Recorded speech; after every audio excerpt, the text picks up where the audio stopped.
I noticed that halfway through. We absolutely nailed an intro and it wasn't recording, but we're going to go again. Yeah.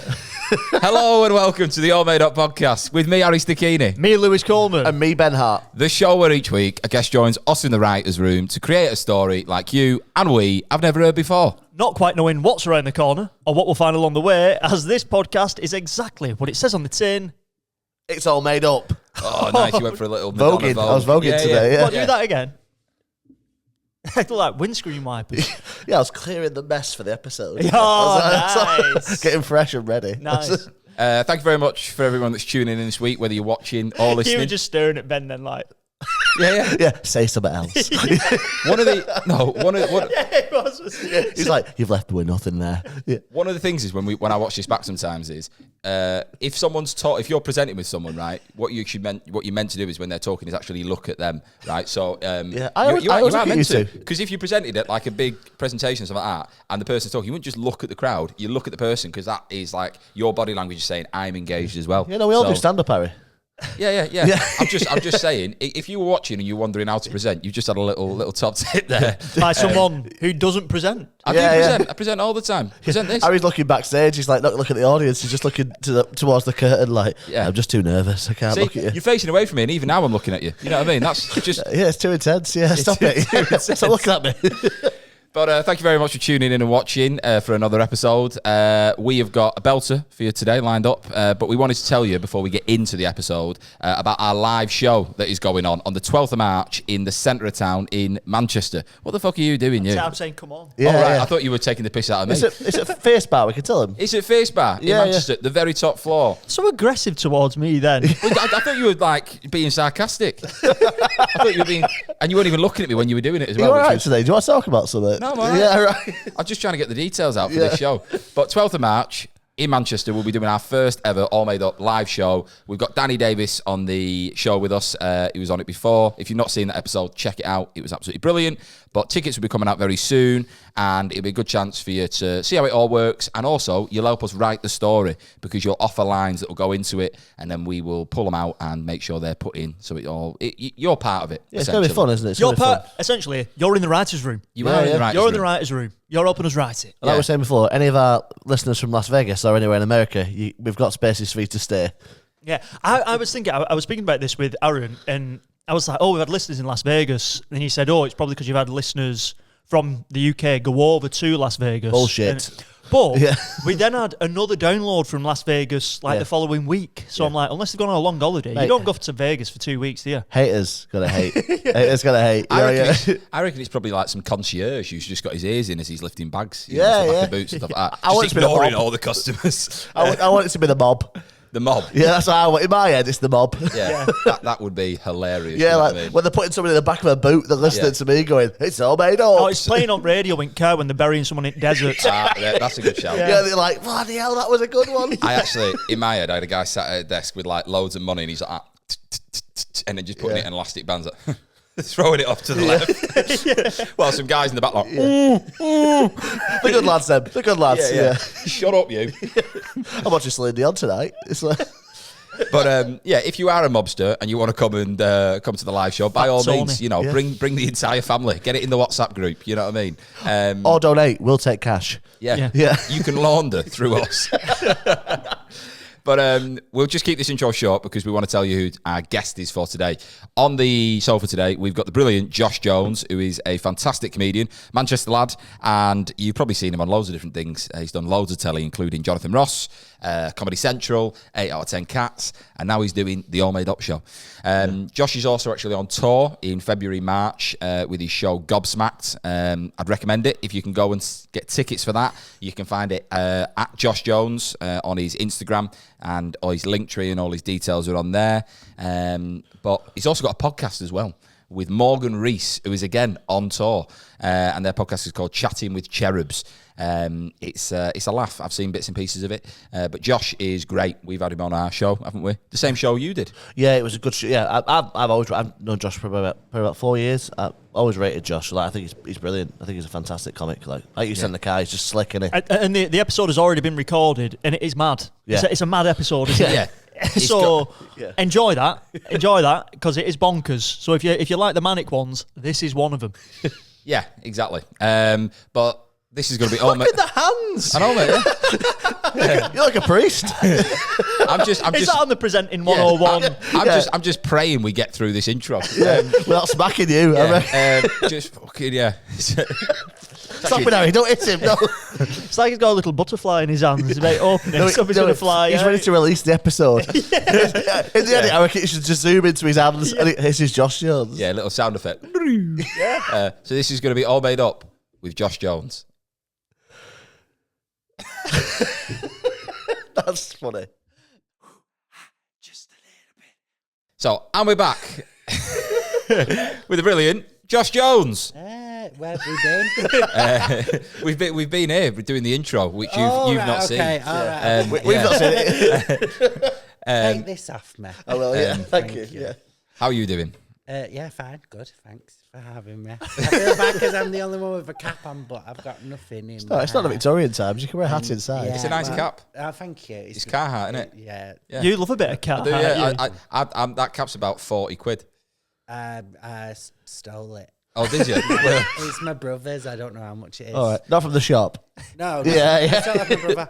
But I was running a bit late, so I just threw a cap on. Because also, I've gigged with you so many times, and I've never seen a hair out of place on Harry's head. He's not- Really? You always, I think you're very like a cartoon. Always, like everything's always in neat condition. Do you reckon? Yeah, I've never seen you with like Dishevelled a hair. gravy stain or. Do you like? I've never. You're right there. No, you're right. I've heard people describe you as cartoonesque as well in the past. Well, I off. remember Have. years ago. Do you? Mr. Ben. You know, like Mr. Ben, he's always, it's a bit that sort of vibe, isn't it? Small eyes. I remember years Waldo. ago when we was at the Comedy Store. I don't know if you remember it. I said to you, I thought you looked like someone, and I don't think you seemed that pleased. I said you look like Buzz Lightyear. You know what? And I've always thought it. Well, I don't know why. I just think he does. I've had Buzz Lightyear. I usually get Jimmy Neutron because yeah. of the FOD. Yeah. But yeah, I mean, I'll Is take. Jimmy Neutron the one who farts in his pants? No, that's Thunderpants. Okay. Yeah. Jimmy Neutron's got a massive head with a Yeah. curl on Yeah. top. I'll take it as a compliment. The fact that you just say I'm keeping myself in prim and proper condition. I think it is a Yeah, compliment. your hair's always in.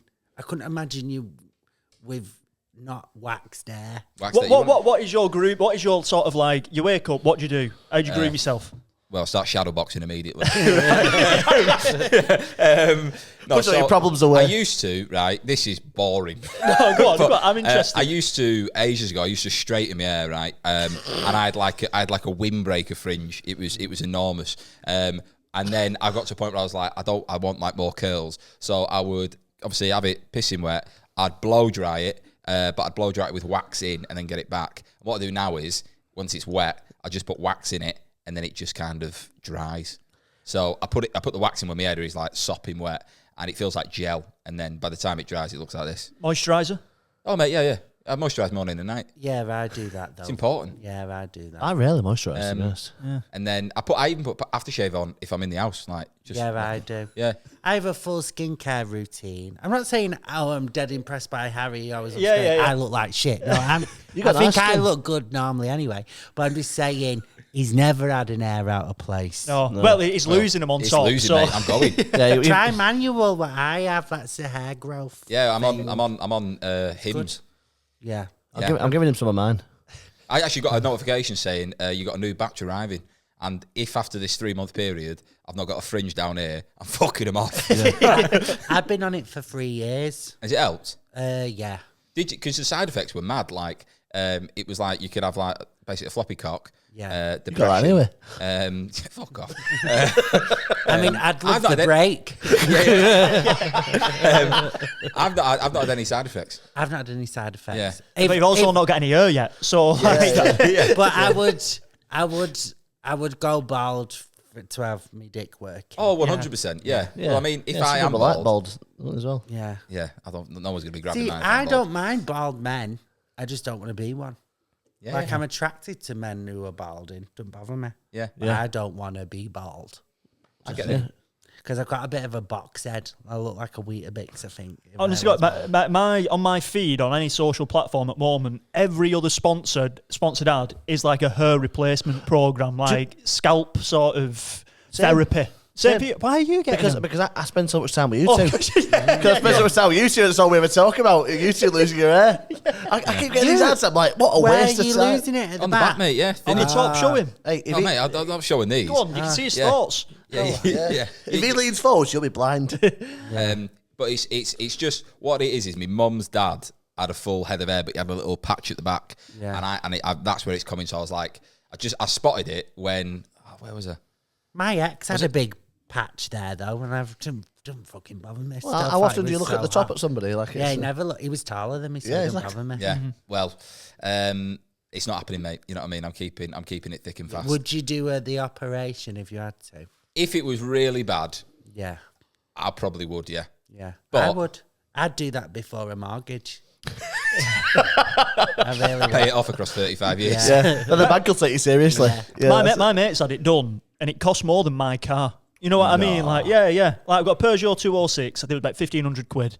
And I'm thinking, like, your hair, like, technically is more valuable than my mode of transport But is. his hair is on his head all day, every day. You're not in your car Yeah. right now. Yeah, that's a good point. It looks painful. I had a mate that had it done, and he had to wear a baseball cap for ages because Yeah. it it's looks just- so painful. They scalp you, and then they basically plug I'll them. get it done at one point if I need to, but you need to be able to take time off. When I came back I was doing a gig in Malta a couple of months ago, and I was at Manchester Airport waiting for this taxi to pick me up, and the shuttle bus came past with a guy that had just had it done, and his head, mate, was just like a giant blister. You know what I mean? Really? And I'm just sat there thinking, you've had to just own that through the airport, on the plane, and then just get home, and it's like you're on the shuttle bus as well, pal. Yeah, but after 12 months of sort of like getting it back, once it's done, you're done then, aren't you? Yeah, no, You are.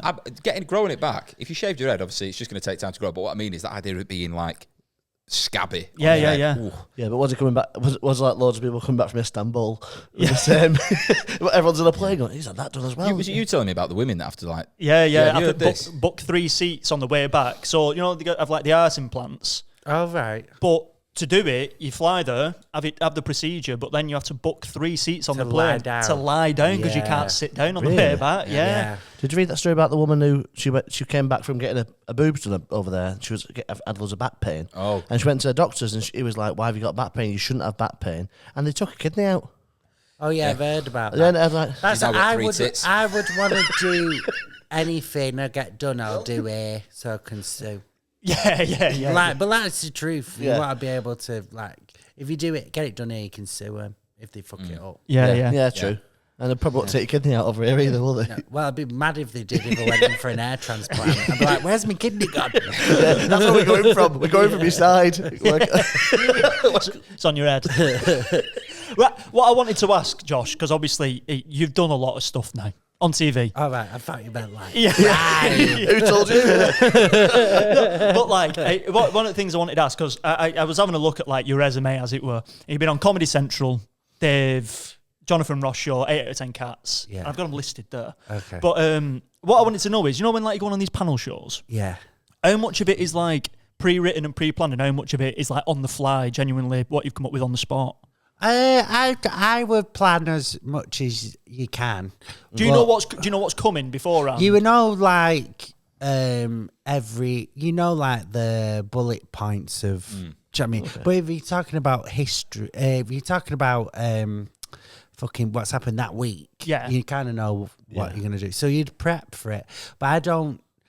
I prep, like, obviously I've not prepped for this. You said you don't need to. Yeah. but It's all made when up. I need to prep for something, I always do anyway, just because it's nice to have go in feeling confident. course. Do you know what I mean? Something to fall back on. To be honest, loads of it is just easy breezy. It's not that different from a podcast, really. Right. When I've had friends who've done telly for the first time, and obviously it's dead nerve wracking. So they're like, "Oh, what do I do?" And I'm like, "Just think of it as a really overproduced podcast. Yeah. You'll be fine." Yeah. Do you know what I mean? Is that a boring answer? No, but it's I not. think it's interesting because we've not had many guests who have had them sort of experiences before, so it's always interesting I'm because super impressive.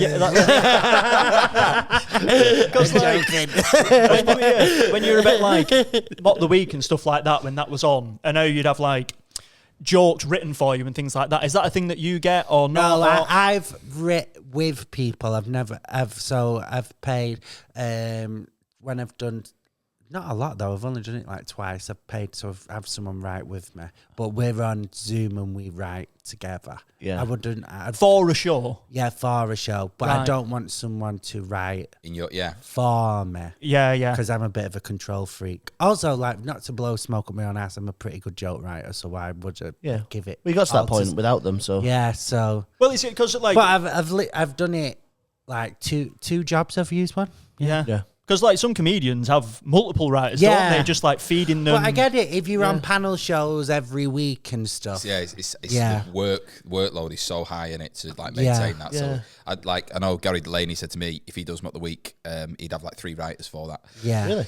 Yeah, and even if say they use 25% of the gear that they've written, he's still had to pay for that material. Or drugs as well. But that idea of being like, you're using that panel show as a way to sell tickets for your tour rather than cashing in on the night. yeah. But I've only ever done it where I've paid one person we've wrote together, and it's a comic who I want. Well, I've done it once with George Lewis, Right. That was years ago, and then once with Christopher MacArthur Boyd, and I think they're both like fucking mint comics. So Yeah, it's yeah, just yeah. someone. I think Chris is very funny. I think Chris is one of the best comics in the UK, to be honest.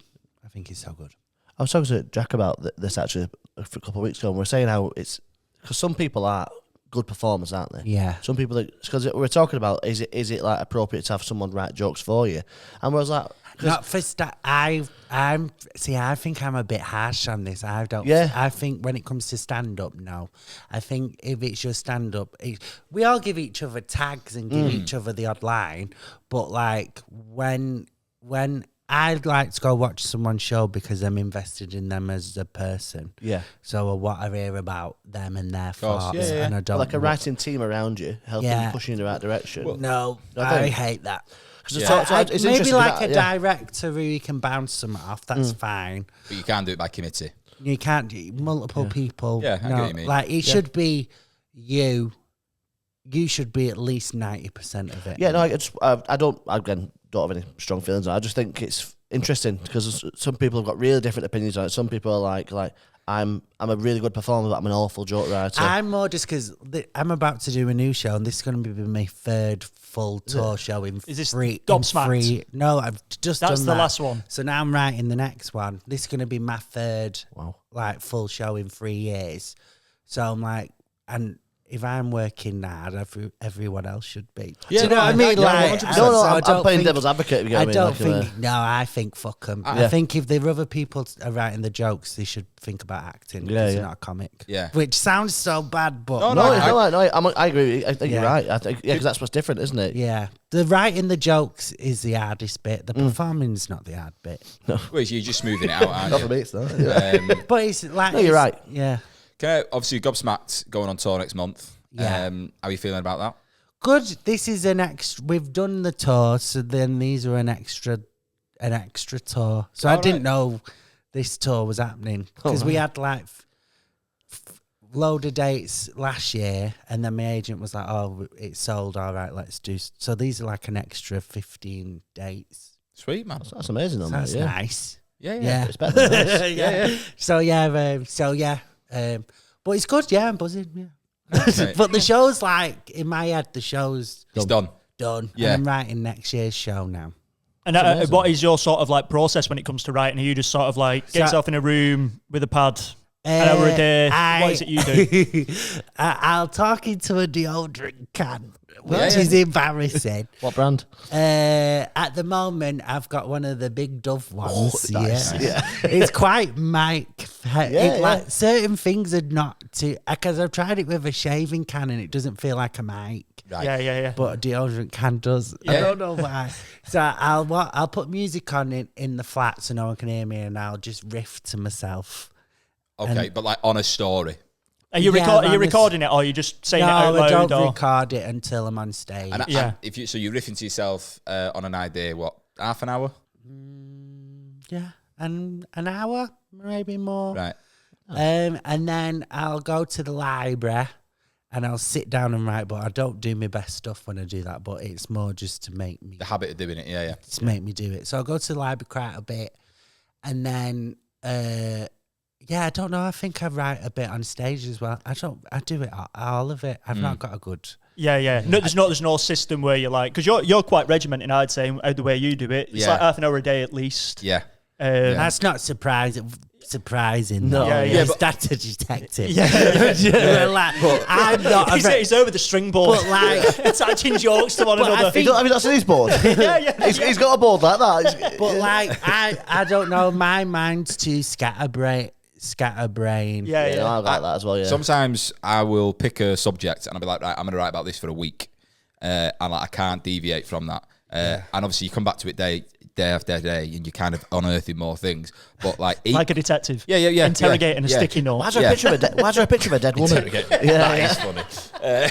Tell me more, give me more. Yeah, exactly. But it can be also like, as you know, like, right, just really frustrating because that idea of you could put an hour in, but you don't feel like you've got anything out of it. Yeah, but you just have to do it. It's the process of doing it.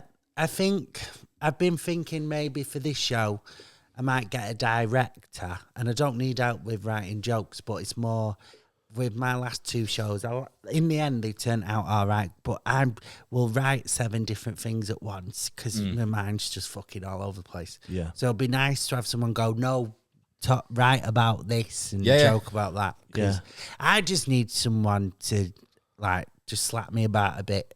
Facilitate you. Like you've got everything that you need, but someone just pointing you in the direction, keeping you on a path, and being like, "Go this way, go this way." A guide. That's what when I was putting Grenade together. Lewis produced Grenade for me, and there was very much like, it was like, you could put this bit here, and it was like, you should explain this bit more. And it's good to have like just an outside perspective. Yeah, you know? 100%. I'm a bit like you. I like sort of like throw up everything, and then like it'll link. I'll for weeks, and I'll be like, oh yeah, that.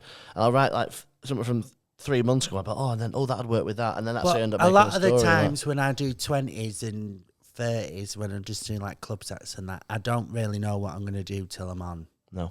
Yeah. I don't make my mind up till I'm on stage, really. Yeah, but then again, ages ago, I was like, what makes like a headliner? And I was asked this to Binty at Hot Water, and he said he always sees the headliners go on with the night. They'll pick bits pick bits of material as they go along. And obviously that's why it makes it look like they're making it up on the spot, but it's just that crafted, isn't it? But yeah, that is the kind of the best way to be about it, isn't it? But you can't substitute the reps needed to get to that. Oh yeah, definitely. Like I wasn't doing that 5 years ago. Exactly. Do you know what I mean? Yeah. What I wanted to ask, we'll just ask a few more things before we get in. What would you say is like the most exciting part of your career now so far? Because like I said, you've done off. Has there been anything so far you've been like, fucking hell, that was like mint that I've managed to do that? Or like when you got the call for Jonathan Ross, or when you got the call to do X, like... Do you know what? This sounds so stupid, but like, well, it doesn't sound stupid, but like, I'm dead grateful for telly, and I would love more of it. But I'm more proud to be closing clubs. Right. Okay. And close it. Like now, I'll headline like most clubs in the UK, and that's more important because I know that. Like, I'm not saying I got this because I'm gay or I got that because of whatever, but like I know clubs don't give a fuck about that. Like no one's like closing the Comedy Store apart from the fact that they can close the store. Merit. I'm merit, and I like that, and I think that quite a lot of me peers think I'm okay at stand up, which that's what I'm proud of most. It's amazing. Yeah. Do you know what I mean? And also, I always think it's mad, like that you're selling out tours, mate. Like do you know what I mean? Like the thing that all these people are thinking, I'm going to go and watch him. And you're probably sat there going, why? Yeah. and how much would you say that your podcast, Chatting with Cherubs, how much would you say that that's helping with the tour and things like that? Does it help a lot, or are you finding any sort of benefits from it now? Yeah, it's a bit. It helps a bit. The telly helps a lot for me. Yeah. Because there's a lot of people who come to my tours that don't even have Instagram or anything. They've literally just women in the 60s. I was going to say, what is your demographic? Because, you know, I imagine it's quite broad. Yeah, it is. It's different age ranges. It's mad, you know, because it be loads of like gay people, loads of queer people, and then quite a few like straight women. But now as well, because I've done other stuff, like quite a few like lads are coming. I've done Have a Word a bunch of times. Yeah, I've seen so that, like now I get I'm a tour. I've like get quite a few groups of like laddie straight lads, which is fun. Like I love it. So I think I'm quite lucky. It's quite diverse. Yeah. But it's mainly it's not too dissimilar to a club night. Do you remember the gig you did for me and Lou? Yes. Killer. Yeah. Yeah. It was like And 80% women. I just want to say that's his demographic. It's just women. I was so intrigued to know what your audience would look like. I think we've got a great audience. So they were it's all really. women. No, they were fun. They were fun. They were just like on heat. I was like, oh my God, they're gonna rip Harry's dick off. It's like, this is fucking crazy. But mine are really fun. Quite like, people do get quite pissed. Mine are like drinkers, a lot of them. Yeah. So they're just like fun club nights, really. Yours are shaggers, aren't they? Wannabe. Bath and bed me. Yeah. But it's mad. Your tour shows are so different. I think my tour shows are so different in city centres to in like small towns. So it depends where you are, really. Yeah. Imagine the small towns, a lot of rab jackets and stuff like that. Yeah, it's smart. But I've done. Farmer's daughter. Yeah, it's a Gore-Tex watch. But I don't know. Being on tour is definitely one of the things that you like. That's great. Yeah. But for me, it's more just like these comics who I really like who, well, they say they like my stuff, so that's nice. Do you know what I mean? Yeah. That's amazing, man. I think, I know we're going to kind of get into this, but I do think the idea that you've got like comics who comics will like really love because of their style and stuff like that. Yeah. And it's like you also think you're funny as well. Yeah. But like, I always find comics taste in comics is a lot more obscure than the general public. Yeah. Yeah, it's like when you see like A-list sort of actors and they say, oh, like, what are your top 5 films? And the films you've never heard of them. And So- then you go and Google them, you're like, what? But, Exactly. Yeah. But like, so the comics is the same, isn't it? Because 100%. you're so used to the main... You basically see him behind the curtain, aren't you, as a comic, when you're coming through the ranks and things like that. But my favourites are like, none of my favourite comics are like not that I do like some alternative comics, but my favourite comics are all people who can absolutely rip the dick off like the Frog on a Saturday night. I like club. yeah. Is there any in particular comics who you're like, you buzz off? You mentioned Chris Boyd. Christopher MacArthur Boyd, I think Ben he's amazing. Harrison. So like this, like people who are not like people who are still in the clubs now. Yeah. Lindsay Santoro. Yeah. I think she's just literally walks on stage, rips the dick off it. Like that's what I want. Obviously Mick Ferrer. Yeah. Classic. I feel like I should be saying loads of people. No. Yeah. It was just curious. That's all. Yeah. I had Nina. I was doing the hi-fi on Saturday. Gilligan. Yeah, and Nina's one of my favourites. Right. She walked on and just obliterated it. But one of them where, the fact that she's not like massive, and you're going, but she fucking just twatted it in front of 200 people there, to the point where like people were like, wow. Literally, last thing before we do get into it, I remember when you did our gig, you did a joke about Man United and getting asked like to go on Match of the Day. Yeah. Was you trying it out that day? Because you said because you said before we started. Because before you started the gig, you said, "Oh, I'm trying out some new stuff." So I didn't tried a bunch of new stuff. I didn't know. No, that because then I seen it on Comedy Central. Yeah, and I was like, "Oh, was that the bit?" No, right. I was trying a bit about. I don't know if I did it about the slave trade. Yeah, maybe I'll have to elaborate on that. Try now. that. Well, no, but it's about Manchester's involvement in the slave trade. Yeah, Yes, you did. yeah, That was yeah. it. Yeah. Of I course. tried that, and I tried. You're too busy snogging, probably. I tried a bunch of stuff. Yeah.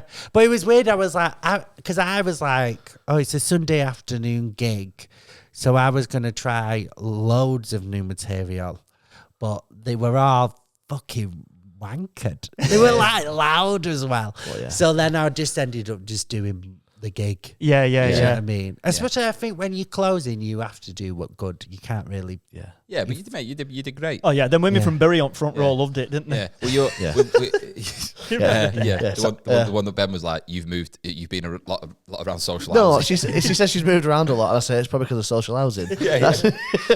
Shall we get into it? I think we should, yeah. Right, okay. So Nice this is little going to be All Made Up with Josh Jones.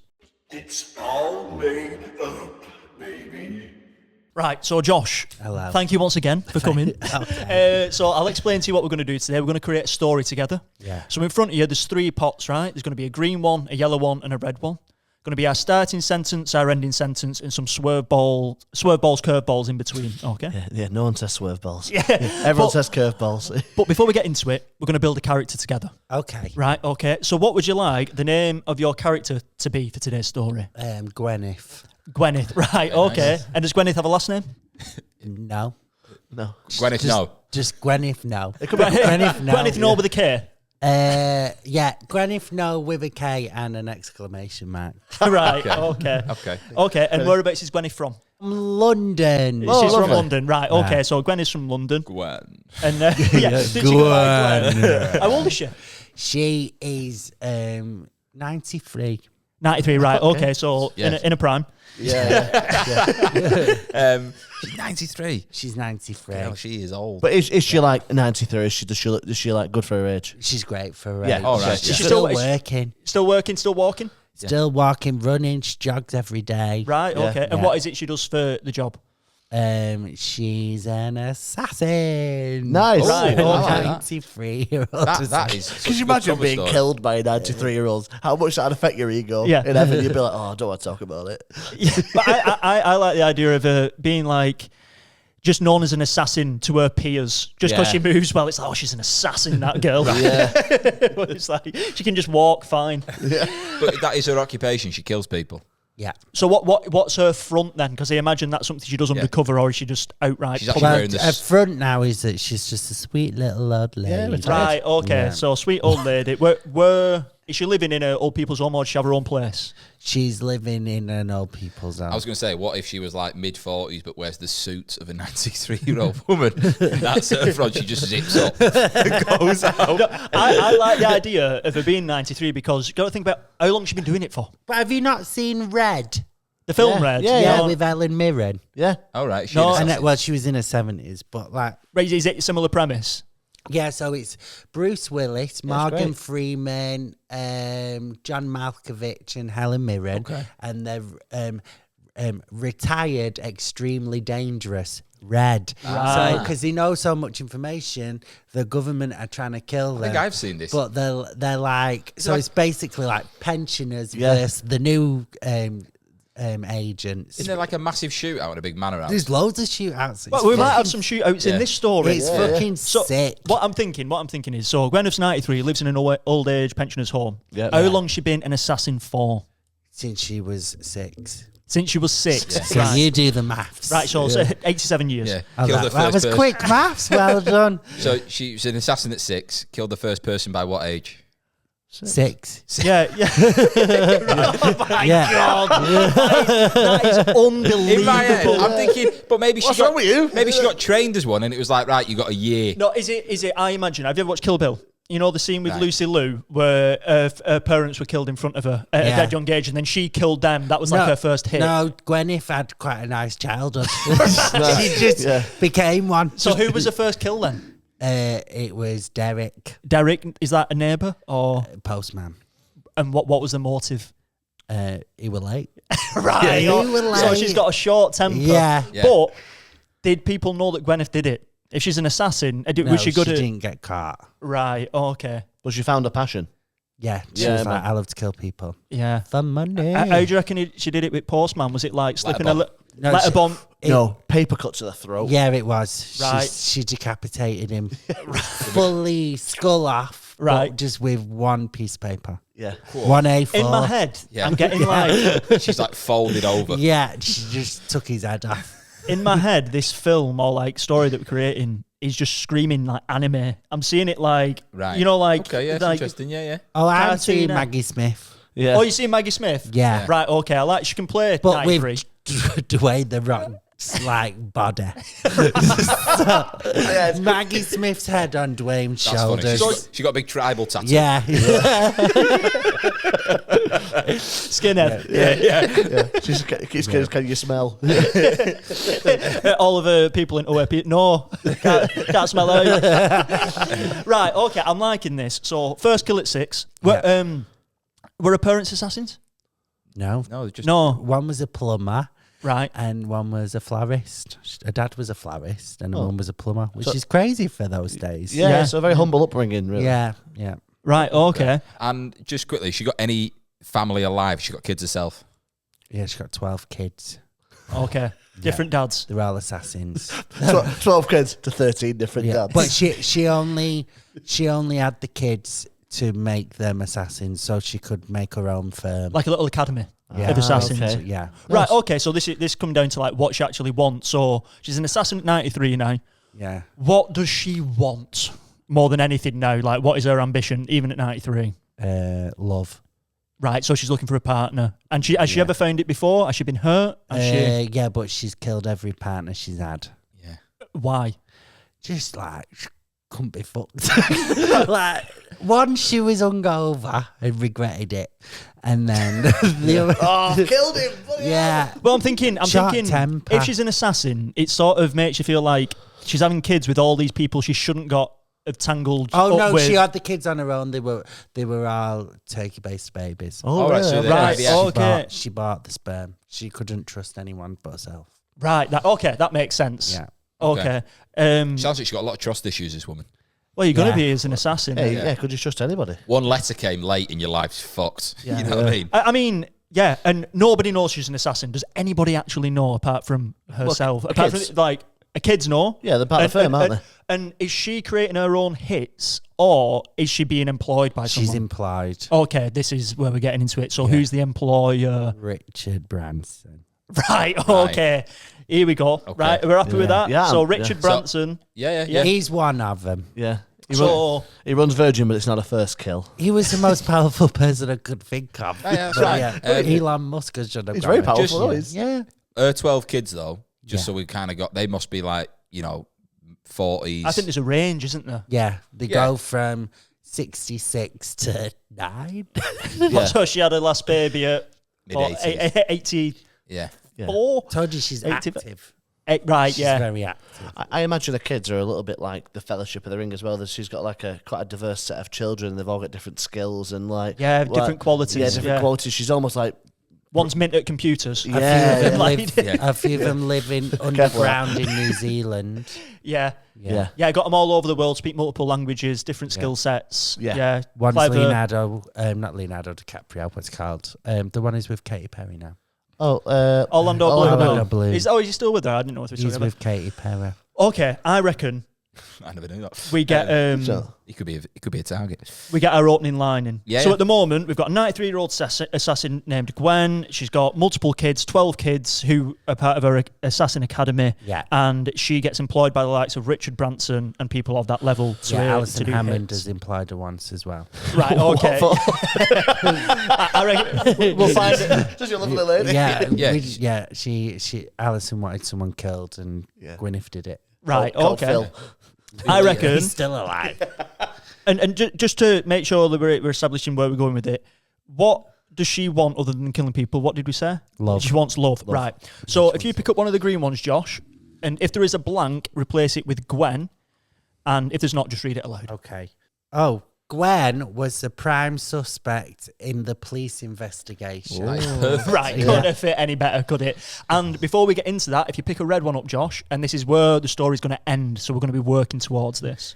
No amount of money could repair the damage. Oh, this is perfect. No amount of money could repair the damage is the end sentence. Yeah. So, police investigation, prime suspect. Yeah. The crime itself, what crime are we establishing here? Has it happened in London? Has she recently killed someone and that's like hit the headlines? It could be like maybe it's an MP, you know what I mean? She's killed Rishi. Well, we cross our fingers, can't we? So there's, She's killed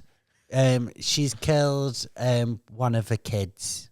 She's killed one of her kids. Yeah, I don't know why I took it that dark. Maybe, No. Maybe she has. Maybe she has because they were going to rat her out. Well, no, they were going to set up their own rivalry assassination company. What was it? I was going to call it Yeah. group gang. I imagine she's not got a grip. I imagine because they're sort of like bred these children to just be a utility for her. I imagine she's not got like an amazing relationship with them or. No, she likes one of them. And maybe the one that she likes is the one that's been killed. Yeah. And she sort of like was sloppy on it because it was a first passion kill. I think you might be thinking, like, what I'm thinking is she's the prime suspect. That doesn't mean that she's actually killed them. Yeah. But if she's the prime suspect, it's like she's trying to convince others that it's someone else who did it. But at the time being, we don't know if she's done it or not. Yeah. And it's something that we'll find out along the way, maybe. And maybe there's like, because in sort of films like this, there's always like a copper that sort of has known for years that she's that person. And like they've been after them for years. And maybe there's like, you know, there's always like, the good guy. Well, there could be murders that's happened. She's obviously killed people over the last 87 years. 87. Yeah, there you go. And there's case after case after case that's always been like it's been closed, right? Yeah. But there's a pattern. Maybe she like signs off on a victim. She pisses on the hand. She pisses on their hand with a shiwi. Yeah. Nice. Right, that's her signature, isn't it? Yeah. Every time. But it's not piss. Like it is piss, but it's not. She's not pissed on it. She pisses in a cup and puts her hand in it, and then that's her signature. She's clean. Yeah. She don't want to piss on the She floor. carries around little plastic cups. Yeah, so she's always got a little. Just like a little vial. She's got. Yeah, she's just always got a bit of Thimble piss. Yeah. Right. Okay. So who is she killed? Who are we saying she's killed? Is it going to be like a prime minister, or is it going to be like? I think for me, it's got to be someone big. You know, We've literally just established that her kids have set up, or one of her kids is setting up a rival agency. So she kills him. So she kills one of her kids. Yeah. And is it the favourite one that she kills? I'm just thinking to add a bit of like. yeah, I think it's probably the conflict. firstborn because he's going to be the oldest. The firstborn. Yeah, Who is how old that's and his what's name. What, his name's Firstborn. Firstborn. Firstborn, secondborn, thirdborn. Yeah. He was 73. Right. Okay. She was 20 when she had him, but she's only just killed him because he thinks she's too old, so he's set up his own. Right. Okay. Yeah. And just to clarify this, so his murder's being investigated, firstborn. Yeah. She's the prime suspect, but at the moment, are we actually saying that she has killed her or he is just dead, but she's the prime suspect? Do you know what I mean? Yeah, I think he's just dead, right? He's just dead and we don't know who's killed him yet. Yeah, I've got to establish how he's died. Yeah, how did he die? Is it poisoning? He's been shot. Well, no, I reckon we'll find that out because if you look at it this way, right? So we've got dead firstborn, who's 73 years old. Yeah. Police have started investigating. Where have they found him, I think is more important than how did he die first. Asda. Right, so he's been killed in the middle of Asda. Yeah. And then from that... What about if someone lifted a bag of peas and saw his head? This is what I mean, right? So... Or it's the aisle where they have all the alternative food when no one goes on. That's the perfect place to kill somebody. No one ever goes on there.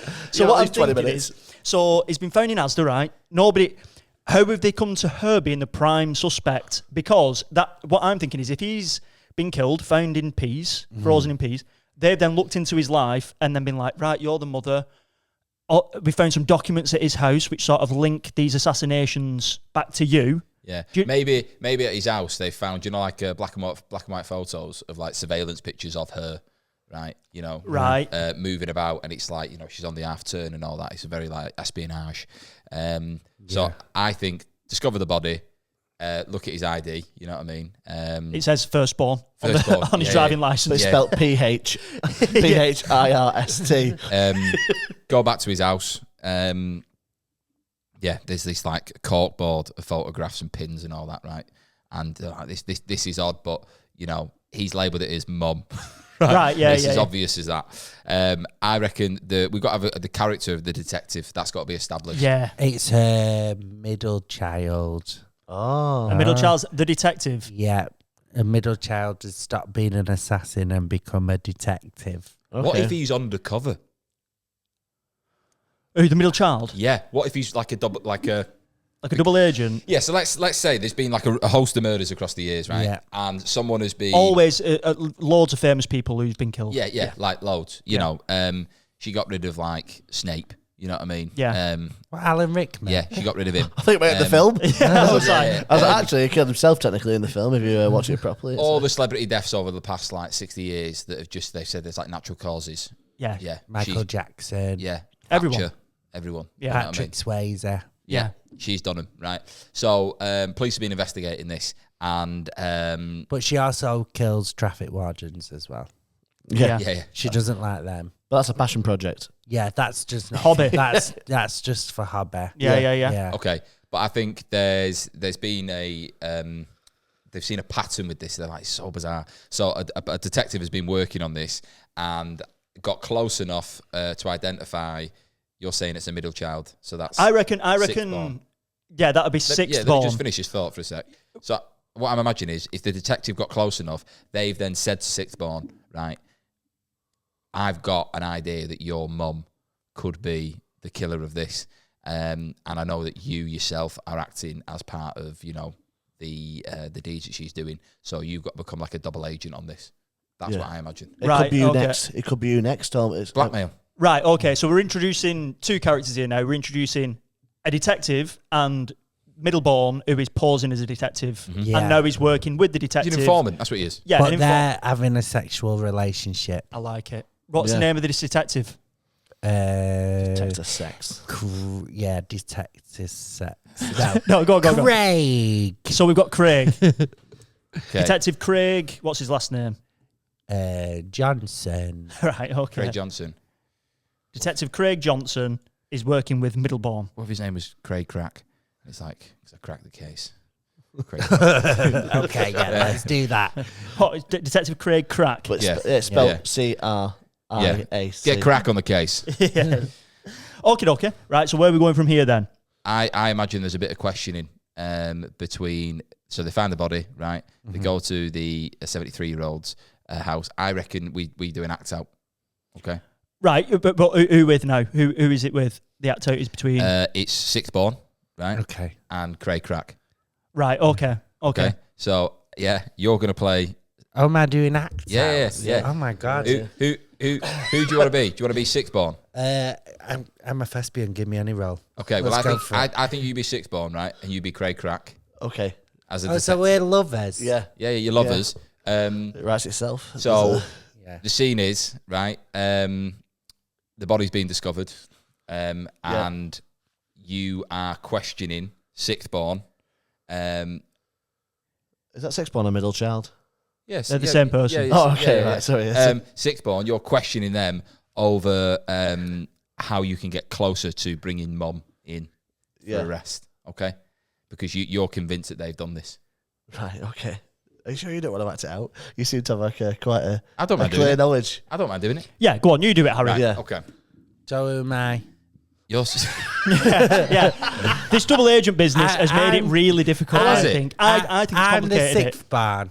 right. Well, do you want to clear it up? But I think it would make it easier for the story to just like clarify it a bit. You've got this external detective who's trying to crack this massive case and all these murders. I think if you have like the Middleborn being a double agent, I think it just obviously already confuses things. Okay. So I think you have Detective Craig Crack going around and investigating the other assassins, trying to find the kingpin, which is the mother. Okay. Yeah. Do you know what I mean? Okay. So Yeah, and you can still blackmail them. Yeah, you yeah. Can, you can still just be like, and, we- and then fall in love. So if the way I'd be looking at it is you've got middle child and they've been to his house and they've seen all these pictures on the wall of different relatives, different brothers and sisters, and they're like, maybe he's never kept mum in the loop.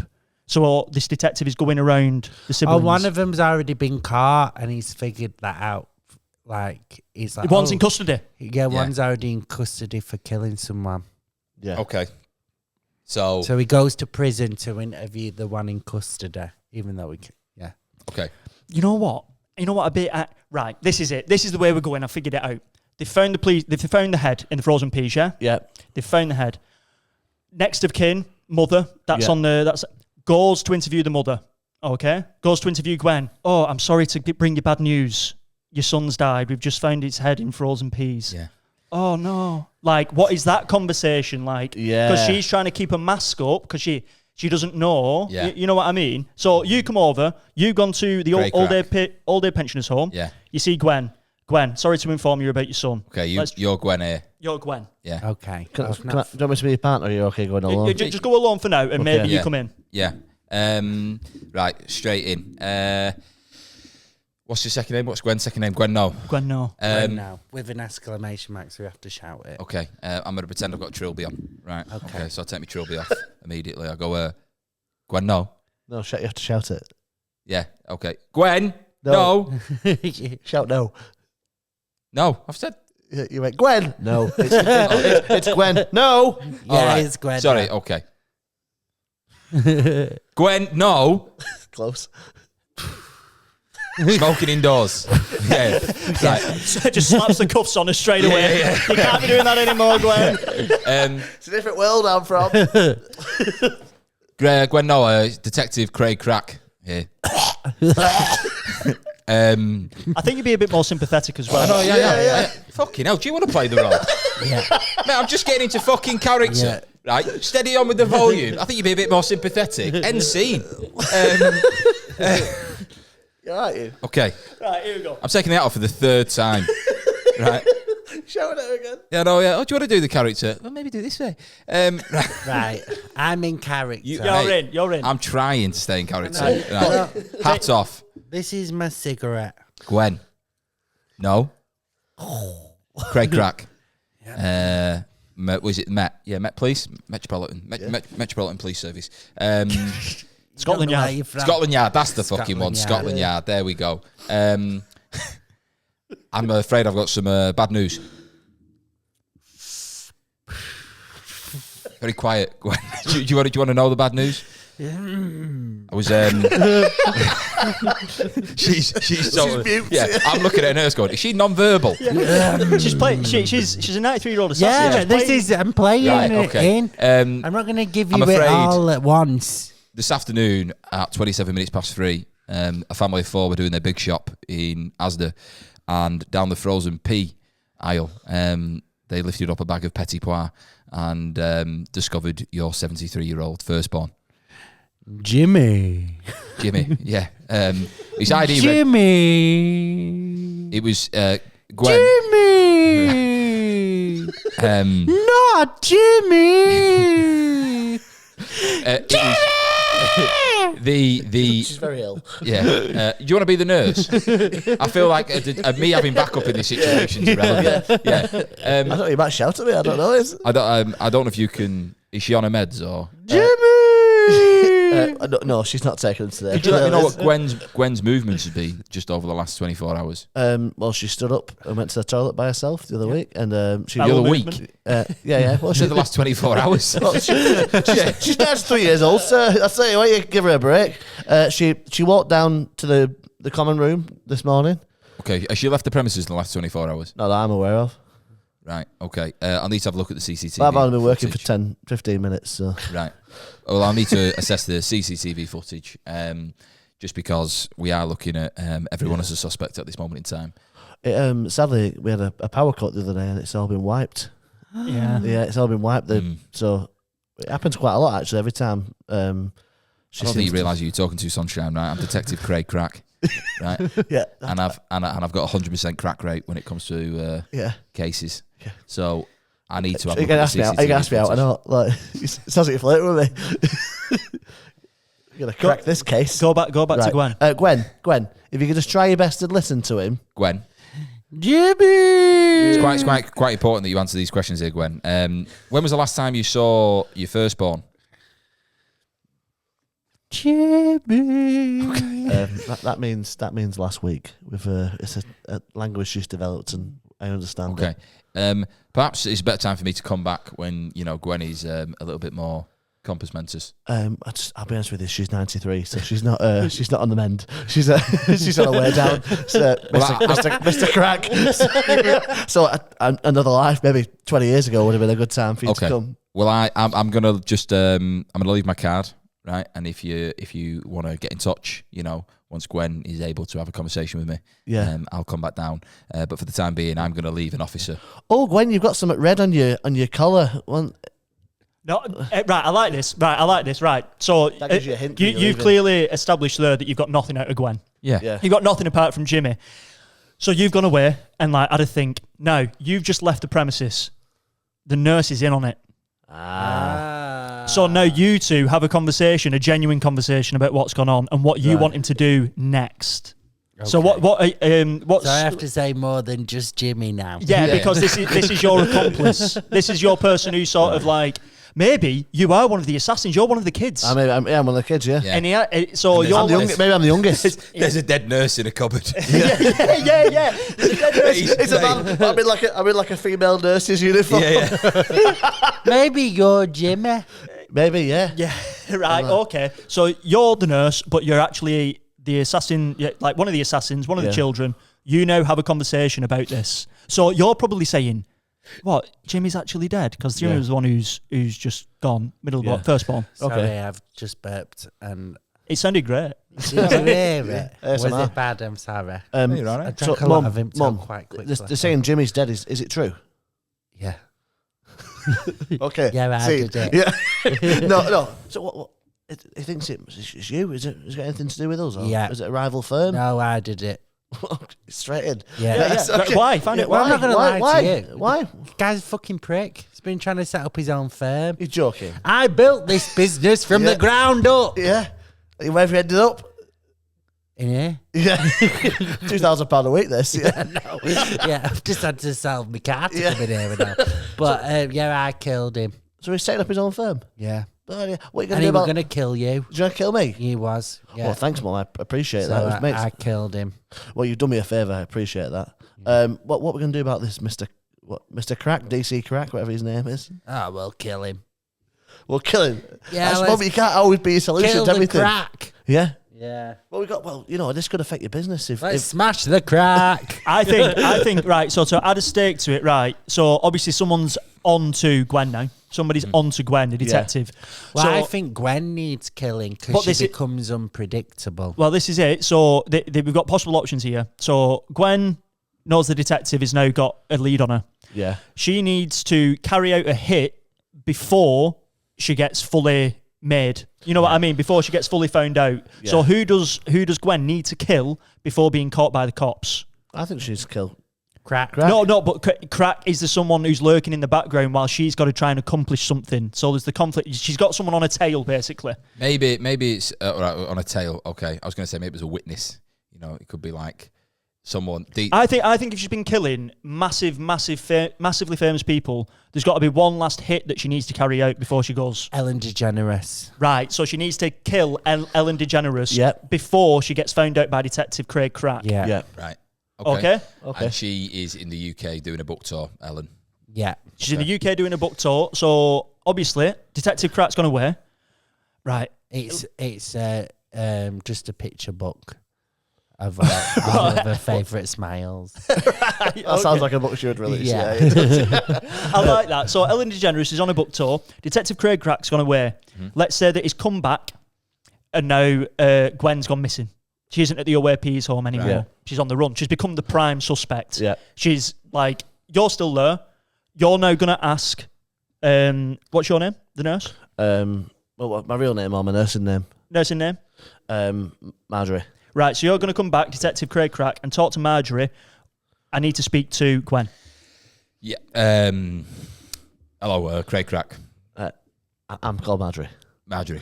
Yeah. I was here the other week trying to question Gwen. Yeah. Is she available to have a conversation? No, actually, she's. You said she's gone out for the day. She's feeling great. Where's she gone? I don't know. We don't make them sign when they're going. We just let them go. She's on a tag. She's on a tag. Yeah. So that'll be tracking, right? Yeah, but GDPR and all that sort of stuff. I don't think I can give you that information. What time did she information. leave the premises? 20, maybe 100 minutes ago. Okay. Have you got times. any useful information, Marjorie? Yeah. No. She left. She got in a black cab about half an hour ago. Right. Okay. And didn't tell you where she was going. No. To be honest with you, I don't think she knew where she was going. She looked really happy, so we just let her go on her way. She's got a tag on. What's the worst that can happen? Okay. I'm gonna have to get access to the database to see where that tag is tracking. I don't think you can do that. I work for Scotland Yard, sunshine. I don't care where you work. I'm in England, son. Sir. Yeah. Just spotted something there over by the coffee table. That's where Gwyneth was sitting. there's just there's a little piece of paper there. Can you pass me that, please, nurse? Yeah. Thank you. It's a receipt. Oh. Waterstones. Yeah. Classic. All right. She's a big. She's a big. Actually, she's a reader. Yeah. Oh, she's a reader. Yeah. Yeah. She'd read it all. Well, Books, that's interesting that you say she's a reader because this is a picture book. Well, I said she reads it all. Faces. I think this is a lead. Okay. No, Ellen DeGeneres, just faces. I don't know if it's anything to go by, but maybe it's something. We shouldn't judge a book by its cover. No. I think we'll make our way out. Yeah. Scene there. We've got a lead. Okay. Right. One of these orange, yellow ones here, Josh, for me. This is going to be like a little curveball for the story. I was trying to be aloof without giving it away. The toddler was to blame. The toddler was to blame. Right, okay, so we've got to try and work that in. Okay, so at the moment, Detective Craig Crack is on his way trying to find Gwen. I've got an idea for the toddler. Okay. Okay, I'm just thinking of you. Well, you go first. No, okay. You go first. Yeah, I haven't really got one. Right, okay. Sorry to feel like that. Well, I've got the idea that picture books suitable for a toddler. So she could pass off the receipt as like, oh, it's for the toddler.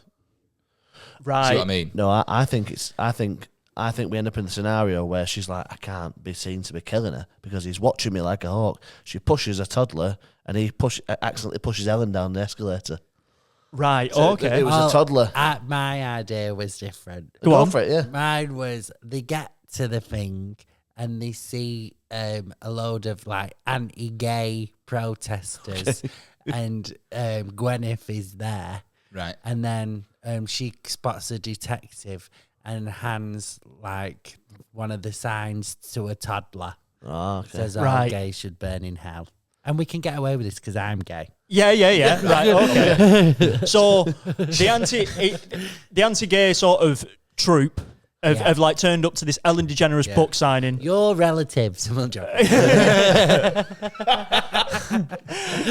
got the sign down there. Yeah. Here it is. Yeah. So it's an the reason why the show Ellen DeGeneres is gay. Yeah, she's That's why I said it. Yeah. So they're there with the signs, anti-gay signs. Yeah. Pop-up ones. Yeah. Yeah, take them everywhere. Yeah. So and the prompt was the toddler was to blame. Yeah. So to blame for what in this scenario? I think Josh is getting at the idea of the toddler holding the sign. So we could like throw something at Ellen. So does Ellen die during this like almost reading in Waterstones? Ellen will never die. No, I think it's her first miss. Yeah. That's when the cogs are falling off. You know, like because I think it's her first miss, and that's when it all starts to fall apart. Because Gwyneth's like under a bit of pressure. Yeah. I think she's not really. She's not as quick as she used to be. Right. Okay. Yeah. So Gwyneth, right, has tried to assassinate Ellen DeGeneres, but it's not worked, and she's become severely injured. Yeah, I think she's tried to do it with the blow dart, right? And she's fired. Swallowed it. So what if she goes to fire the blow dart, right? Yeah. And it misses Ellen. But obviously it's kills a security guard. Okay, yeah, you could have that. And then immediately she just passes off because it almost looks like a little recorder, you know, just passes it off to this kid. So the kid's got hold of it like that, right?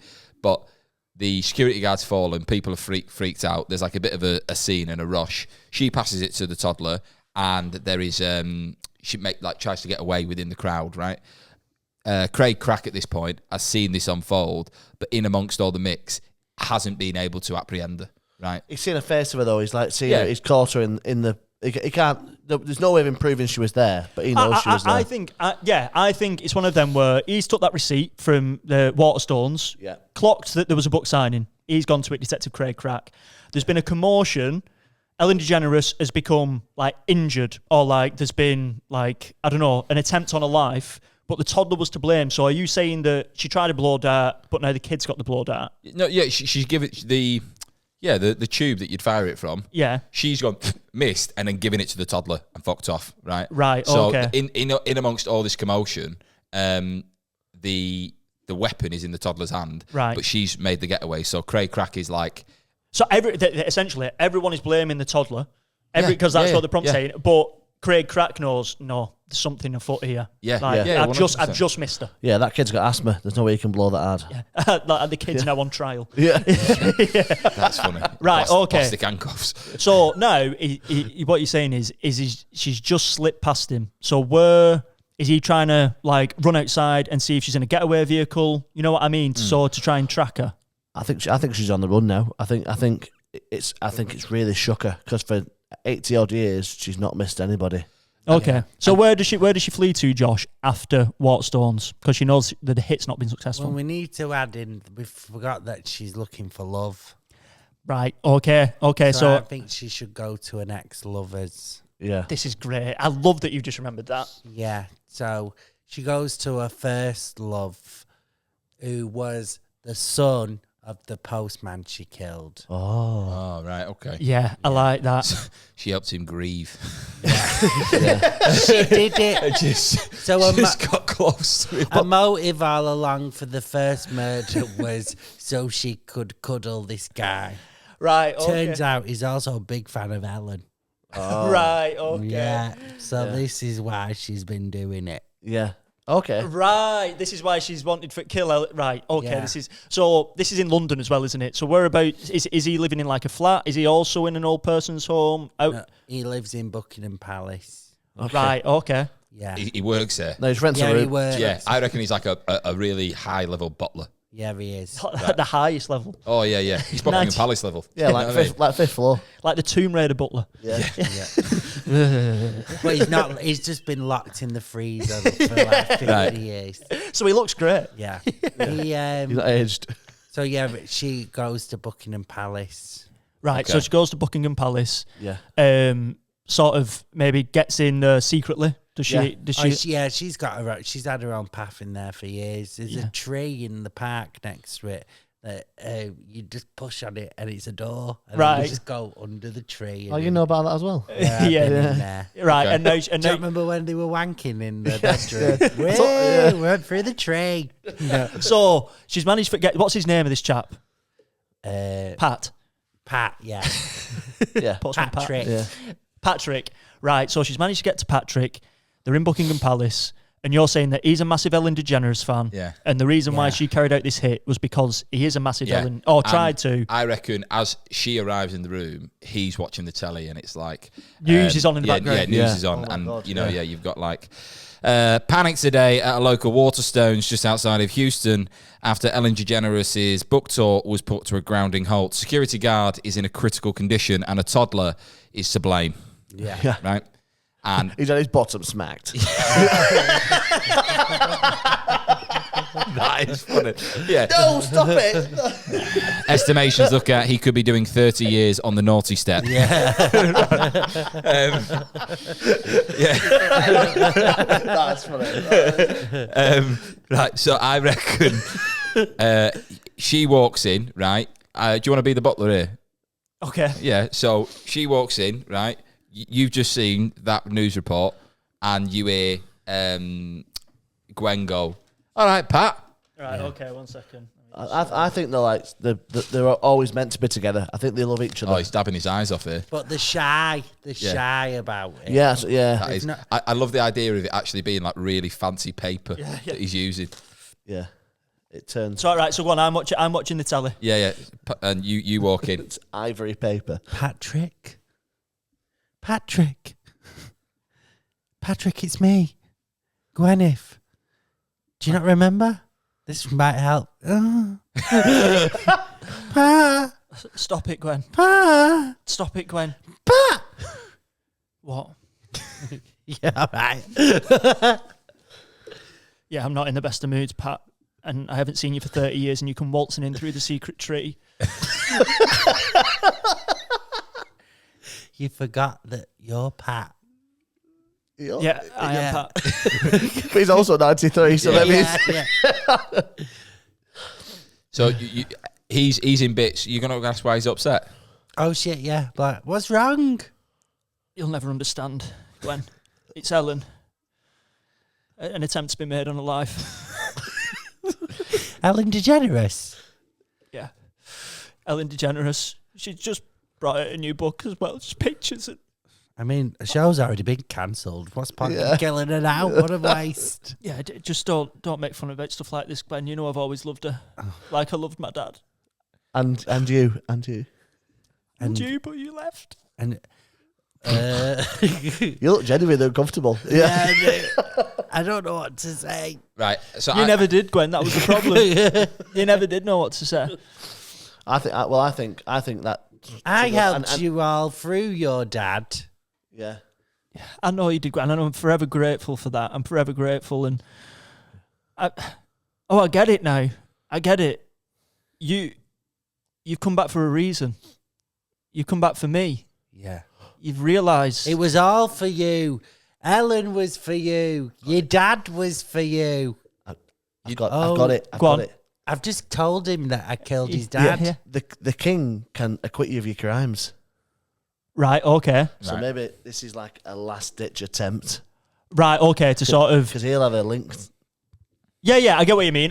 Yeah. But you've literally just confessed to killing my dad. Yeah. Right. Okay. So we'll deal with that. Yeah. What? You killed who? Yeah, I'm sorry about that. I just Why? Why? I just kind of thought that, like, I couldn't really think of a way to, like, speak to you. I was a bit nervous. So I just kind of wanted you to be, like, upset a bit. And I could, like, cuddle you. It just made more sense to just kill your dad. So you did it for me? Yeah. Yeah. Killed That's so him. romantic, Gwen. Reminds me of ex-girlfriend. So romantic. But you come back now. Like, why wait so long? Why wait so long? Just kind of shy, really. Yeah. Yeah, I don't know. I thought you would kind of get it when, like, I killed your mum and your sister. When So you do killed know the- that time when you was about to get married and your wife was on the floor and I was in front of her and blood was on my hands. I kind of thought you'd get it then, but So you didn't. You've killed them all for me. Yeah, That is but true now love. I'm kind of put off that it's took you 87 years to figure it out. No, Gwen, don't leave me. You've just made me feel hope again for the first time in 85 years. Oh, poor man. Yeah, that is I reckon at this point, then there is a bit of a smooch. a bit of an embrace. I reckon there's like a 5 minute long intense like passionate scene. Right, okay, Yeah, between it's a two film that was 93-year-olds. Yeah. Yeah. There's loads of clicks. And at the end, just dust hits the cameras. Yeah. I actually had it as like maybe he puts a record on and they have like a waltz. Oh, yeah. You know what I mean? Well, Like, that's it's actually, all it's right. actually Nah, right, Meet I'm again. with. yeah, a bit of taste. No, now there's a scene where Gwen goes, "Can I just use your bathroom?" And then she whacks out a douche and they do full on anal. Well, yeah. Right. Yeah. So let me just like recap here, right?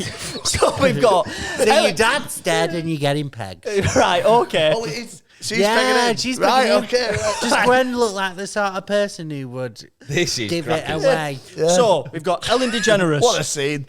Let's just recap here, just so we can get this back on track a little bit. So we've got Ellen DeGeneres. Yeah. A hit's been put out on her. It missed. Yeah. She's then gone to her ex-lover because she wants to find love. They've ended up having intense sex. Yeah. Yeah, quite intense. Intentional. Intent. But now she's told him about killing everyone, and she's now told him about how she wanted to put the hit on Ellen DeGeneres because if she did that, it would make him even closer to her because he wouldn't be fixated on She's Ellen. isolating him. She's isolating him. Yeah, it's And now very coercive. Yeah. She's tapped. And now she's got him in on murdering Ellen DeGeneres. Yeah. She's now brought him on the team. She's like, if you want to have a chance with me, you've got to help me take out Ellen DeGeneres. Yeah. And sorry, the last line of the story, just so we know what we're working towards, is Good to be part of this. No amount of money could repair the damage. okay. No. Okay, well, we are in Buckingham Palace. We're in Buckingham Palace. He's obviously made. She's got loads of money. So how? Is this the last line of the whole That film? would be the last line. Yeah, last line of it. So just so we know what we're working towards. So they're in Buckingham Palace. I think at this point we get a prompting. Yeah, I do. Yeah, let's go for it. Yellow one, Prompt. Josh. They had to take a communal shower. Right. Right. They had to sit right. So maybe this is where a hit's being carried out, potentially. Oh, I thought Or it's in the just prison. They've just finished banging. Oh, right, yeah. Just lathering each other up. Give it a rest. Come on, you want it all. Yeah, imperial leather all over. Yeah. So they've just So much skin. So Pat's just been pegged for the first time, Right. and then 93. and now he has 93. and now he's feeling like a communal shower. Yeah. Right. Well, good for him. That's what I think. Does she? What I want to get at is, does she get out of the palace, or is the palace that like? Is there another place in the palace where the final scene happens? Because there's no amount of money to replace it. Could be that, say, Craig Crack has somehow ended up back up like close to her. So like maybe Buckingham Palace is surrounded by police cars. No, I think he is obviously not. He's found out that Ellen DeGeneres is the target, so he's sort of monitoring her because they need to get to Ellen DeGeneres, and he needs to follow Ellen DeGeneres. Right. So they both meet at the next point. So where is she going? Is Ellen at Buckingham Palace for some reason? So I think they're at. It's come out that she. Do we need to end it like now? No. I've got like 5-10 minutes. Oh, I've got an ending. Right. Okay. We'll work towards it then. So what is it? So I was thinking that maybe it comes out that she's like a murderer, and this all starts coming out on the news. She's locked in Buckingham Palace. Buckingham Palace, and they think, oh, I've got a great idea. It's worked well before. Let's get Emily Maitlis to Buckingham Palace with a camera crew, and I'll do an hour-long interview, and nothing will go wrong. Right, and I'll okay. get away with everything. All right, this is what Gwen's saying. Yeah, because that's That Prince Andrew did. That's what. Yeah, right, okay, so yeah. Emily Maitlis was the one who interviewed. Yeah. Prince She's like, I don't Andrew. sweat. Yeah. So Yeah. so then we do that, and then we do the interview. That was my Right. no. Okay. Yeah. Okay, Yeah. we can work towards that, we, definitely. we could do some more big bangs and murders. No, I think you can also work to that. Maybe she eventually says to Craig Crack, "I'll confess, but I want to do it on live TV." with Emily Maitlis. Right. Okay. I think we go down the route of it being a bit of a bigger bang. All right, let's Personally, kill everyone. just because it's easier to tie them ends up. Yeah. All right. Yeah. Right. Okay. So at the moment, Right, they've just finished banging. at the shower, They're having a shower, and then getting in all the creases. and then Pat goes, I love you and I'll stay with you through all of this, but you have to confess. Yeah. You need to confess. So she kills him in the shower. Right. Okay. I like that. Yeah. What was it? How did she do it? How did she kill the dad? She decapitated the dad with an A4 piece of paper. I think she snaps his Yeah, neck. But she's like, it takes ages because she hasn't got a lot of strength left. And And he's he- also he he's also covered in soap, so he's really loose. It's like, That is funny. Just slipping. What are you doing, Gwen? It's a massage. Yeah. She strangles him for 56 minutes. he's also got a plate, so his head can turn all the way around. So it's just like, he's supposed to have broke by now. Yeah, it takes ages. Also, he's still working at 93. I've only just figured that Yeah. out. Lifelong service in the So- palace. Is it? I think I'm Ellen. not sure. Yeah, you signed up for life. I think Ellen's got to go to a second location. Oh, mate. I think Ellen has to go Buckingham Palace, and the reason why she's actually killed Pat is to be undercover and take his uniform and Right. act as the butler and get close to Ellen. Yeah. Yeah. Yeah, 'cause she never finished her job. She won't I like it. think That fist. so. So I think that right. What happens is Right. we kill Pat. Pat's just been strangled. Yeah. 53 minutes. Yeah. And then Ellen comes to Buckingham Palace. Yes. And we find out that it was actually Ellen that killed the first son in Asda. Right. Right, yeah. Because she's setting up an LGBT only assassin group, so you can only be in it if you are queer. Okay. Yeah. And the reason Gwen wants to kill Ellen is because she's setting up this group, and it's come full circle. Yeah. Because you said before there was another group of assassins, and that's the reason why you killed your first kid. But that wasn't. That was just a distraction so she could keep her son off the scent. Yeah. It was actually Ellen who did it. She's found out that it's Ellen who killed her son, and now they're all meeting together at Buckingham Palace. Yeah. That makes sense. I yeah, like the son that. said so much well, like, why do we need a separate group? Why can't we just be the same as everybody else? Yeah. So Ellen is on her way to Buckingham Palace to do what though specifically?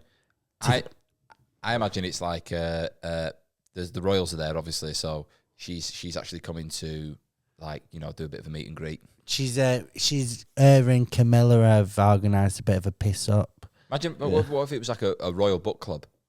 You know what I mean? Oh so yeah. So she's like come around to. No, Camilla's doing an Ann Summers party. Yeah. Right. Okay. And they paid for an Ann Summers rep to come round. Right. So it's Camilla, Ellen, Alison Hammond. What a night out. Kate there. Judi Dench, Kate's there. Yeah. Is Kate there? Yeah. Jessie J.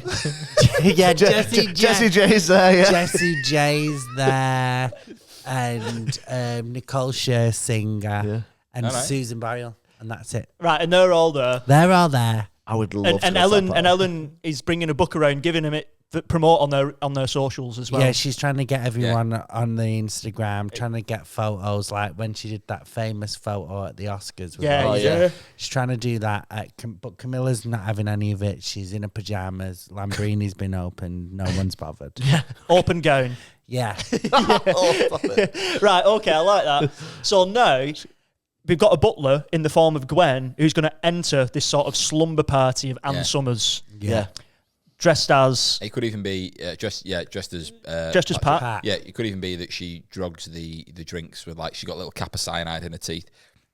Yeah. She drugs it, and it's like that's how she's gonna kill Ellen, or is it a bit more of a? Well, and we've got the line to finish on. No amount of money could repair the damage. You've got a lot of money in that room, haven't you? Yeah, I think it's a couple of times she tries to kill him. I think she drops some cyanide in her shot, and then she's like, "Oh, you can." But it Alison Hammond. Alison Hammond. So one by Oh, one, we can't kill Alison. one by one, she's trying to kill Ellen DeGeneres, but manages to kill all the other celebrities. But then it goes to Camilla, and Camilla like it doesn't kill Camilla because she's reptile. Yeah, she's just like. Does Gwen die at the end of this? I've got to feel like there's a lot of pressure just from me to decide. Go on, it's your fate. Do I to decide? Yeah, if you're the she head dies? writer. You're the head writer, mate. We can offer suggestions. There's no and stuff. wrong answer either. Oh, I feel like I would have put more effort in if I knew I was the head writer. Gwen. Yeah, let's kill her.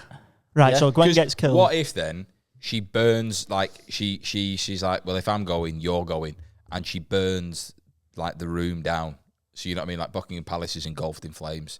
Oh, So that's what I'm going. Like she's cyaniding everyone, right? People are dropping down, and then Ellen's like, what is going on here? Clock's on. I'm just trying to fucking sell some books, love. What are you doing? But I think we should have a big fight, like a physical fight. But but it's revealed that she knows the assassin's in the room, and it's like, you ever seen Mr. and Mrs. Smith? Yeah. You know when they're like battering each other in the house? Yeah. That, but in a palace. So Yes. there's like oil paintings coming So, off the wall. yeah, Fighting with like old swords. Yeah, well, I think they're all dead. Maybe Alison's just pulled through. If you want that. Yeah, Alison survives. But Ellen realizes what she's doing, so she starts using the books as like throwing stars. Yeah. Right. And she's just lobbing books and like endless, First editions. like Legolas from Lord of the Rings, never running out of books, just like constantly. So then, so Gwen's like diving back, dodging all the books like Neo, and then they go into like the main corridor. And have you seen The Crown? Yeah. There's a big stairway in the middle, and so she like backflips off. She's 93 as well. Yeah. She looks great. Lands doing like it. Miss Trunchbull. Yeah,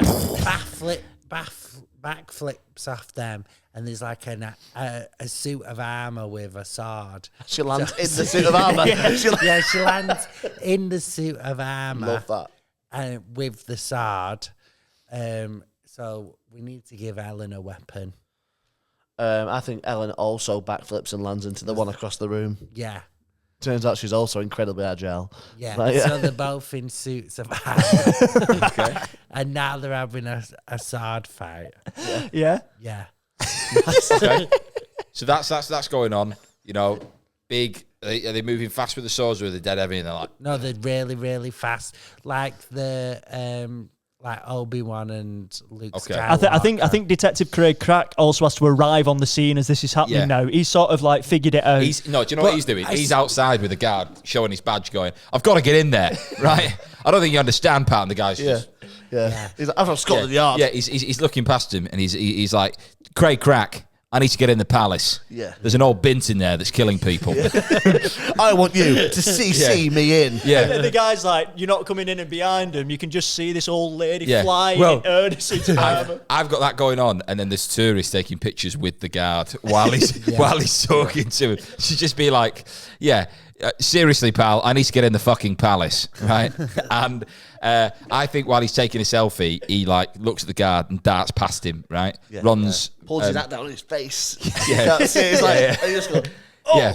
And I think he gets to the palace doors. Another guard's there. He drops his shoulder, does a Michael Owen, goes past him, right? And then he's in the room, right? And Locks the door behind him. yeah. just look at your lock, you just fix it up. But I want Crack to die. Okay, that's what I mean. So he's in the room, right? Or he's in the palace, and he can hear this, like, you can hear swords. I think he like comes in as this big thing to get in, and he literally comes in, and then His head goes. Gwen just chops his head off. Right. Okay. Oh, he just trips over Alison Hammond and dies. Really, nothing too exciting. So his head, $1 million babies hit. Just His head's, oh, that's sad. That. his head straight off. Right. Yeah. So his head's gone. His head's gone. and he's still going, Craig Crack. While it's flying through the air. I've got you. Right. So his head's gone, blood's everywhere, right? And at that point, maybe, what's her name? Was it Gwen that cut his head off? Yeah. Yeah. Ellen is like stunned at what she's seen.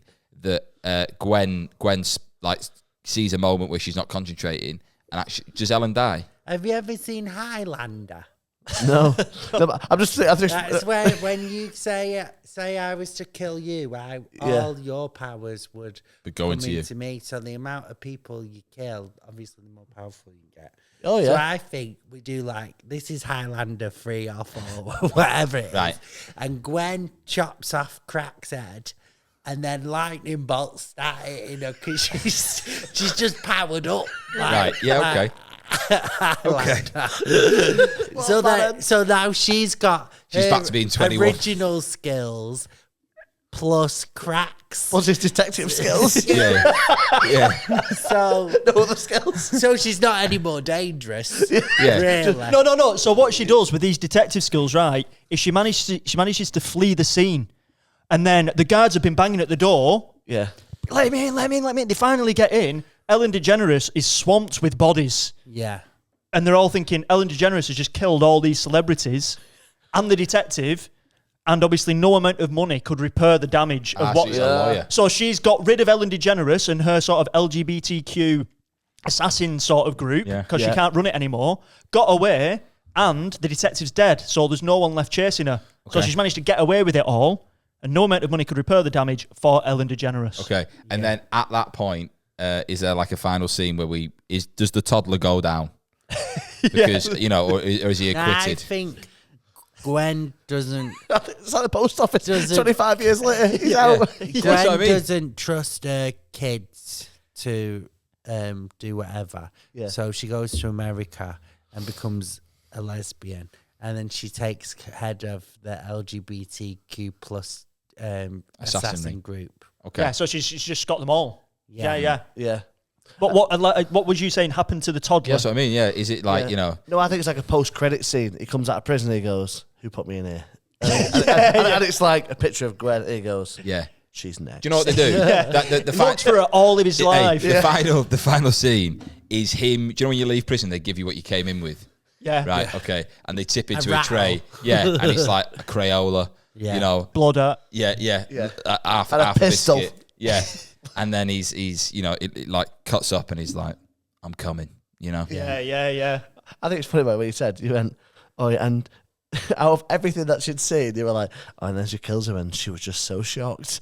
Like, after she'd seen all these celebrities die, she'd jumped backwards into a suit of armour. She'd had lightning bolts come into her, but her killing one policeman was like, bloody hell, that's a shock. Yeah, that really took me by surprise, that, I'll be honest with you. I think we got the. Yeah. I think we did, yeah. Congrats, Josh. Yeah. We got the. That was mental. Yeah. Most of them a bit more normal than that. No, you'd be surprised. I would say you're in the top 5% craziest. Okay. Yeah. That was you and Callum Oakley have had two of the wildest stories. You've got great mugs here as well. Oh, cheers. Cracking mugs. Yeah. But I did like. I thought we come to a good ending there. Yeah. I was a bit got away skeptical. with it. Yeah, I was a bit skeptical in the middle. But what it was making me think of, like when he gets out of prison at 25, 30, and he's like, I'm going to come and looking for you. She'd be well dead by then. But he thinks that she's still out there. Yeah. And just searches all his life. Yeah. And then finds a grave, R.I.P., but like 2024. Yeah. So he But did then it he's for looking at the nothing. grave and she kills him from behind. So she's still going. He's looking at the grave like, I found her. She's 120. That's a twist. It's like she's still going. Because she got the energy from the guards. Yeah. I like that, mate. That was fun. How did you find it? Yeah, right, a bit weird, isn't it? But it's good. I couldn't keep up with that story myself. Yeah. Well, you were throwing it like some storylines are very like linear. You know what I mean? They just kind of you got a bit of a through line. You were like this, whoosh, whoosh, Yeah. whoosh, Yeah. whoosh. I remember whoosh. going, yeah, just right. Like, said, like, what do you know? And you went, yeah, London. And I thought, yeah, he's going to talk about London. And then he went, it's a 93-year-old assassin. But my grand's 93. She's an assassin, yeah.